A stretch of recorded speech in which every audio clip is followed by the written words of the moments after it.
سست اور لفظ سن سے بنے ہوئے سنیوں کے طریق پہ بھی نہ چلیں کہ ہم جو ہے بس وہ معمولات اہل سنت اختیار کر لیں، 12ویں میں اچھل اچھل کے لائٹیں لگائیں، 11ویں کے اندر دیگے پکائیں، 9 اور 10 محرم کو کھچڑے پہ گھوٹے لگائیں، مزارات پہ حاضری دے دیں، چادریں چڑھا دیں، کھانا کھلا دیں، اور اس کے بعد کہیں نہ اب اللہ کی سنیں گے نہ رسول کی، ہم تو جنتی ہو گئے. یہ بھی غلط ہے. یہ طریق انبیاء علیہ السلام، صحابہ کرام، اولیاء کرام کا نہیں رہا. یہ بھی غلط ہے. یہ نہ کریں. اللہ رسول کی اطاعت کریں اور پھر جو معاملات ہیں ان کے ساتھ حسن ظن رکھیں کہ انشاءاللہ زبردست قسم کی شفاعت ہو جائے گی. اس لیے میں نے وضاحت کر دی کہ ہمارے بہت سے جو سنی گھرانے ہیں، گھر میں فجر کی نماز کئی مہینوں سے نہیں ہوئی ہے، نہیں پڑھتے، قرآن نہیں کھل رہا. گھر میں ایک فرد ایسا نہیں جس نے کبھی زندگی میں قرآن پورا ترجمہ تفسیر سے پڑھا ہو. حدیث کی ایک کتاب گھر میں نہیں ہے جس کا ترجمہ اور شرح پڑھی ہو. بخاری آج تک آنکھوں سے نہیں دیکھی، کبھی ہاتھ میں لے کر نہیں دیکھی. ہمارے گھروں کے اندر یہ کتابیں اجنبی ہیں، گھر کی الماریاں خالی ہیں ان کتابوں سے. کوئی سیرت کی کتاب نہیں پڑھی. جھوٹ بات پر غیبتیں، بہنیں جہاں مل کر بیٹھیں گی غیبت، تیسری کی غیبت سٹارٹ، ہر طرح کی برائی. لیکن بھائی 11ویں ہم نہیں چھوڑتے، ہر مہینے غوث پاک کی 11ویں. اللہ رسول کی اطاعت، غوث پاک کی 11ویں کر تو رہے، غوث پاک بچائیں گے. پھر وہ جزیات ذہن میں ہوتی ہیں. غوث پاک نے فرمایا کہ کوئی اگر محبت سے میرے گھر کے دروازے کے سامنے سے گزر جائے میں اس کی شفاعت کر کے جنت میں لے جاؤں گا. او بھائی یہ شارٹ کٹ تمہیں کس نے بتایا؟ اگر غوث پاک نے ارشاد فرمایا منقول ہے تو ان کا یہ کہنے کا مطلب تو نہیں تھا کہ تم سارا کچھ چھوڑ جاؤ. یہ ہم نے غلطی اختیار کی کہ آج نہ اللہ کی سننے کے لیے تیار نہ رسول کی سننے کے لیے تیار.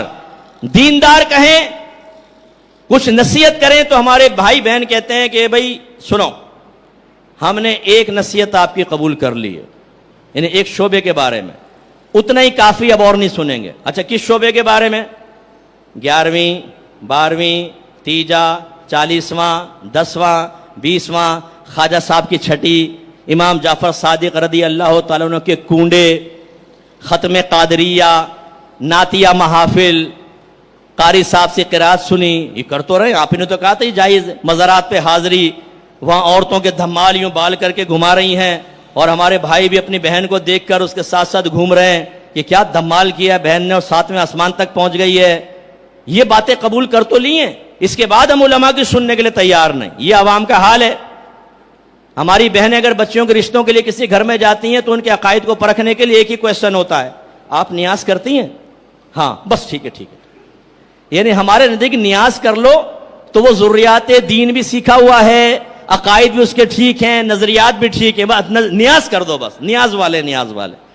او بھائی میں کتنے لوگوں کو جانتا ہوں جن کا دوسرے مکاتب فکر سے تعلق ہے تو ایک سال نہیں 10 سال سے نیازیں کھا رہے ہیں اور مسلک کے خلاف ہی بات کرتے ہیں. وہ یہ کہاں سے آپ نے معیار بنا لیا؟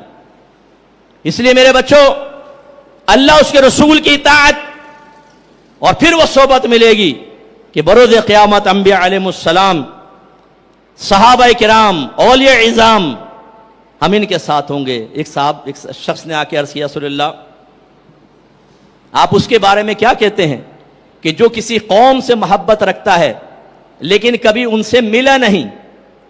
سرکار نے فرمایا جب وہ میدان معاشر میں آئے گا تو اللہ تعالیٰ اسے ان کے قریب کر دے گا، چاہے دنیا میں ان کے درمیان مشرق سے مغرب کے درمیان فاصلہ ہو. ہم نے نبیوں کو نہیں دیکھا، صحابہ کو نہیں دیکھا، اللہ تعالیٰ ہمیں رہنمائی دے گا، ہم ان کے پاس جائیں گے اور اس صحبت کا مزہ کتنا ہوگا. علماء نے فرمایا یہ جو آیت ہے الا ان اولیاء اللہ لا خوف علیہم ولا هم يحزنون، خبردار بے شک اللہ کے دوستوں کو نہ کچھ خوف ہے نہ وہ آخرت میں غمگین ہوں گے. فرمایا اولیاء کے ساتھ محبت رکھو کیونکہ اولیاء سے اللہ کا یہ وعدہ ہو گیا، اور نبی کریم صلی اللہ علیہ وسلم نے فرمایا المرء مع من احب، ہر شخص بروز قیامت اس کے ساتھ ہوگا جس سے اس نے محبت کی ہوگی.